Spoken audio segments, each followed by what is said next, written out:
মধুপুর বনে নিয়ে টাকা পয়সা কেড়ে নিচ্ছে মুক্তাগাছার দস্যু চক্র। অভিযোগ আছে দস্যুতা চালিয়ে আয় করা টাকার ভাগ পায় স্থানীয় পুলিশও। এই দস্যু চক্র নিয়ে রাশেদুল ইসলামের ক্যামেরায় আসাদ ভুইয়ার ৩ পর্বের অনুসন্ধানের আজ দেখুন শেষ পর্ব। রাজধানীর মিরপুরের বাসিন্দা মোহাম্মদ মহিবুল্লাহ ওই এলাকায় দিনমজুরের কাজ করতেন মুক্তাগাছার মুক্তাগাছার অপরিচিত এক ব্যক্তি। তার সঙ্গে মহিবুল্লাহর পরিচয় হয়। এরপর গত ঈদুল আজহার আগে কম দামে গরু কেনার কথা বলে মুক্তাগাছায় নিয়ে আক্রমণ করে ছিনিয়ে নেয় ১ লাখ টাকা।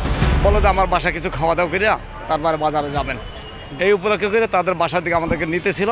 ২-১ মিনিট নাম হাঁটার পরেই জাস্ট তাদের একটা চক্রাই আমাদেরকে হাতে ২-৩টা বারে দিচ্ছে। টাঙ্গাইল থেকে ঢাকায় আসার পথে আঙ্গুর মিয়ার সাথে বাসে পরিচয় এই চক্রের আরেক সদস্যের। নিজে থেকেই সখ্যতা তৈরি করে নেন মোবাইল নম্বর। এরপর কম দামে ডলার বিক্রির কথা বলে তাকেও নেওয়া হয় ওই এলাকায়। একইভাবে আক্রমণ করা হয় তাকেও। ১০-১২ জন লোক এসে আমাদের একবার ঘিরে ফেললে পরে আমাদের মারধর করতেছে, কেউ আবার পকেটে টাকা বের নিতেছে। দস্যুদের গ্রামের একজন জানান, দেশের বিভিন্ন জেলায় কয়েক মাসের জন্য কাজ করতে চান এই চক্রের সদস্যরা। তারপর কোনো টার্গেট ব্যক্তির সাথে সুসম্পর্ক তৈরি করে নিয়ে আসেন নিজ এলাকায়।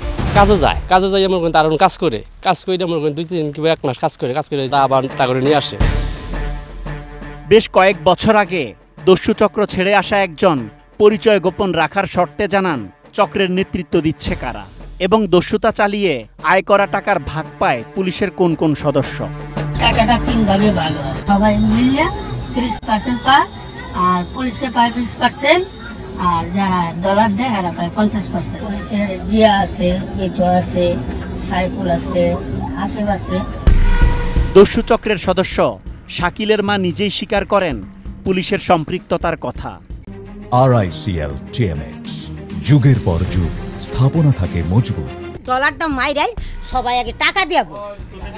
এই থানা পুলিশের সেদিন কভার চাইছিলাম যে স্যার আপনারা যে ধরুন টাকা খান, তাইলে এগুলোর শাসন করেন না কেন। এটিএন নিউজের অনুসন্ধানে জানা গেছে এই চক্রের বেশ কিছু সদস্যের নাম পরিচয়। দস্যু চক্রের প্রাথমিক সদস্য হিসেবে কাজ করে মোহাম্মদ জামাল, নজরুল ইসলাম, জালাল, শহীদ, স্বপন, মোহাম্মদ রুবেল, শাকিল এবং সিরাজ।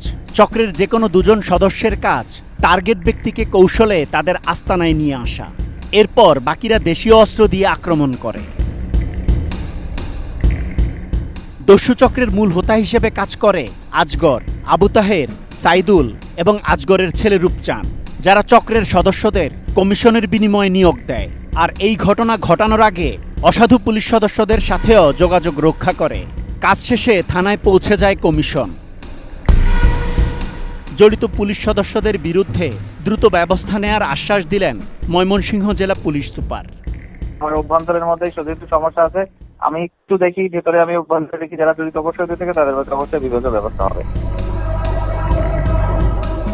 জানা যায় ধরা পড়ার ভয়ে নিজ জেলা ময়মনসিংহের কোনো ব্যক্তির সাথে এমন প্রতারণা করে না এই চক্র।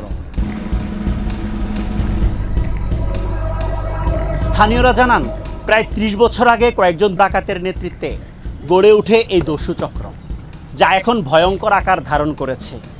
দীর্ঘদিন ধরে চলতে থাকা এই প্রতারণা বন্ধে দ্রুত আইনি ব্যবস্থা গ্রহণের দাবি জানান এলাকার সচেতন মানুষ। Asad Bhuiyan, ATN news, Muktagacha, Mymensingh.